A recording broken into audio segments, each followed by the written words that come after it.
मेरी मानना ये है कि हम इंसान हैं।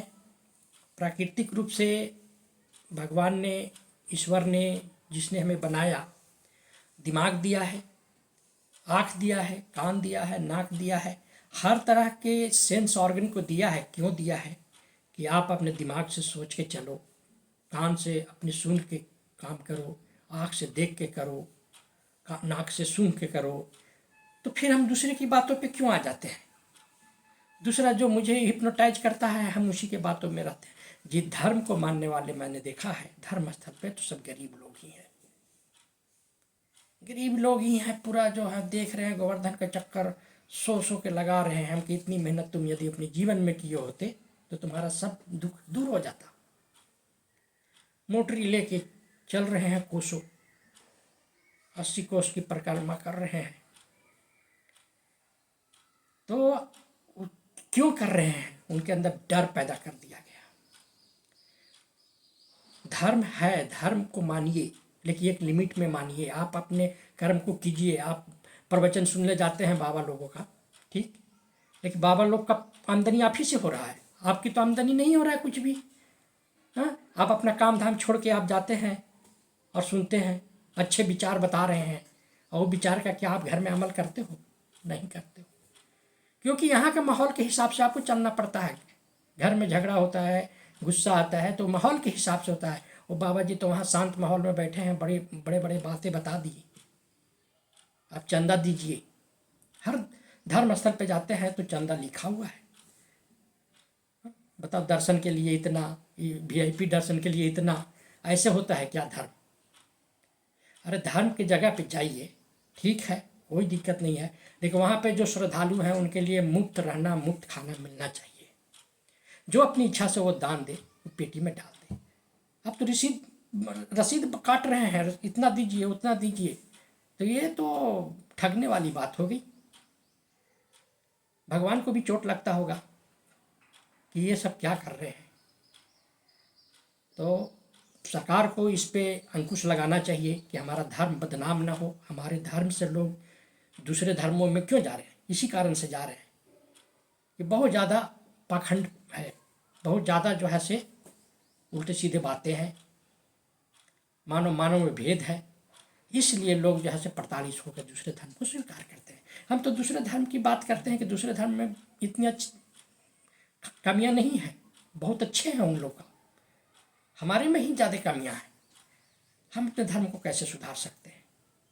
हम अपने धर्म को कैसे आगे बढ़ाएंगे जब तक ये सब कमियां रहेगा? 18 गो पुराण है, पुराण को पढ़िए। पुराण में भी पढ़ के आपको दिमाग खराब हो जाएगा। सिर्फ भेदभाव की बातें हैं, तो कौन जुड़ेगा धर्म से? ये धर्म किसी पे शासन करने के लिए नहीं है। तो धर्म बनाने का मतलब कि आपकी बुद्धि को हार लेना है। आपको बोला जाता है कि आप दिमाग मत लगाओ, एकदम सच्चे दिल से बिना सोचे समझे आप अपने को समर्पण कर दो ईश्वर की शरण में। तो आपका दिमाग देने का कोई फायदा ही नहीं है भगवान को। और क्या है, आप जब मेडिटेशन करते हैं तो क्या होता है, हमारा दिमाग जो है से 0 डिग्री पे आ जाता है, फ्लक्चुएट होना बंद हो जाता है। ये जो फ्लक्चुएट होता है ना, कि जैसे दुख आया, सुख आया, तो हम थोड़ी सी दुखी हो जाते हैं, थोड़ी सी खुश हो जाते हैं, सोचने की शक्ति खत्म हो जाता है, शिथिलता आ जाता है, एक तरह से भिखारी बन जाता है आदमी, काम करने का मन नहीं करता है मेडिटेशन के बाद। तो ऐसी स्थिति में मैं यही बोलना चाहूँगा कि धर्म है, धर्म को मानिए, इसमें कोई मत नहीं है, लेकिन धर्म में सुधार होना बहुत जरूरी है। अब धर्म है तो क्या है? अब देखिए, ब्रह्मा जी हैं, ब्रह्मा जी ने उत्पत्ति किया, 10 मानस पुत्र को उत्पन्न किए, मन से उत्पन्न किए, ब्राह्मण, ब्रह्मा के मन से जो उत्पन्न हुआ ब्राह्मण हुआ। तो 10 प्रजापति हैं, और उसमें जो दक्ष प्रजापति जिसने सृष्टि की उत्पत्ति किया, वो भी मानस पुत्र था ब्रह्मा जी का। तो उनकी बेटियां हैं, एक बेटी जो चंद्रमा के साथ ब्याही गई, चंद्रमा के साथ 27 बेटियों को ब्याह हुआ। और चंद्रमा कौन था? चंद्रदेव, चंद्रमा, अत्रि, महर्षि अत्रि का बेटा था। महर्षि अत्रि सती अनसुईया का पति, और सती अनसुईया जो है से कादम प्रजापति का पुत्री थी। और इस चंद्रदेव के बाद जो वंश हुआ, चंद्रदेव का बेटा बुध हुआ, बुध का बेटा जो हुआ पुरुषवा, उससे ये वंश चंद्रवंश वंश चला। दूसरी तरफ दक्ष प्रजापति की दो बेटियां उधर, कश्यप ऋषि भी ब्रह्मा से उत्पन्न हुए, मानस पुत्र ही था। महर्षि मारीची ने अपनी देवीय शक्ति से, साधना से उत्पन्न किए थे। अब जो है से कश्यप ऋषि की जो दिति और अदिति दो दक्ष प्रजापति की बेटी थी। अदिति से जो हुए वो इंद्रदेव कहलाए, इंद्र भगवान की उत्पत्ति हुआ।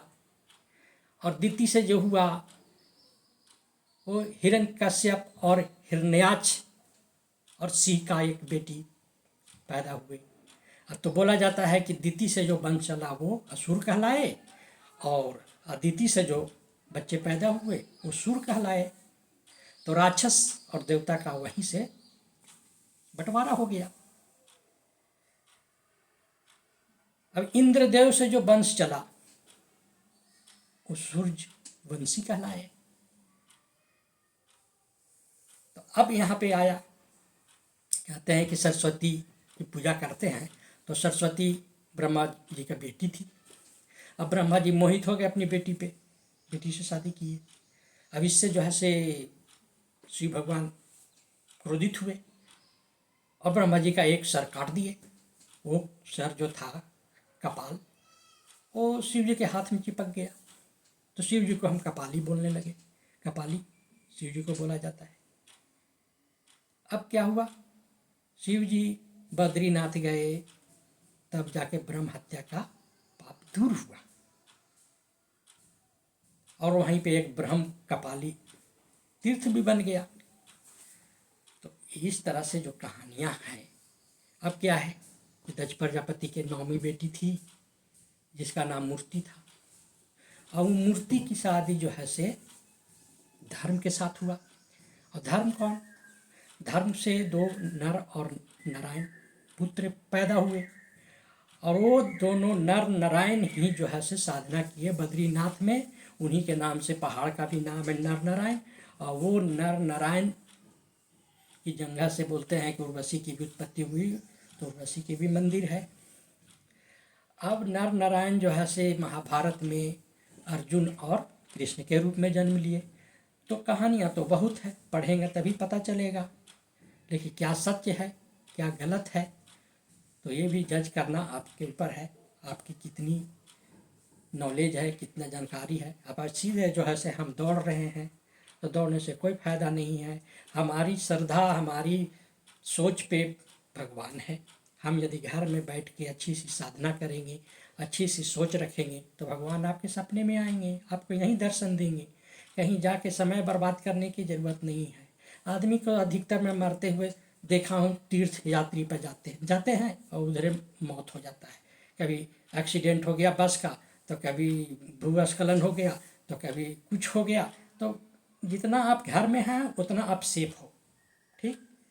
और शांति से अपनी घर गृहस्थी को संभालिए और भगवान को श्रद्धा रखिए। भगवान का गोरा कुम्हार का नाम सुने होंगे, बेचारा अपना कुम्हार का काम करता था। गोरा कुम्हार ईश्वर बन गए, पूजा होता है देवी, उस पर प्रभु का कृपा पड़ा। तो अपने कर्म से लगे रहिए और भगवान को भी मानिए। और ऐसे यहाँ जाएंगे वहाँ जाएंगे, तीर्थ यात्रा करेंगे, वो करेंगे, उससे कुछ नहीं आपको मिलेगा। पैसे की बर्बादी है, वहाँ सिर्फ लूटने के लिए लोग बैठे हुए हैं।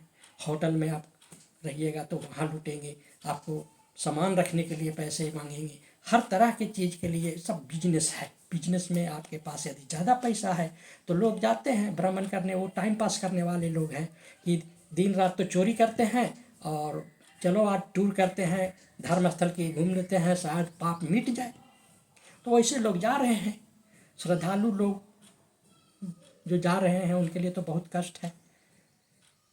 तो घर में ही अपनी मंदिर बनाइए, घर में ही अपनी पूजा कीजिए, भगवान की सेवा कीजिए और इससे बड़ा पुण्य नहीं है।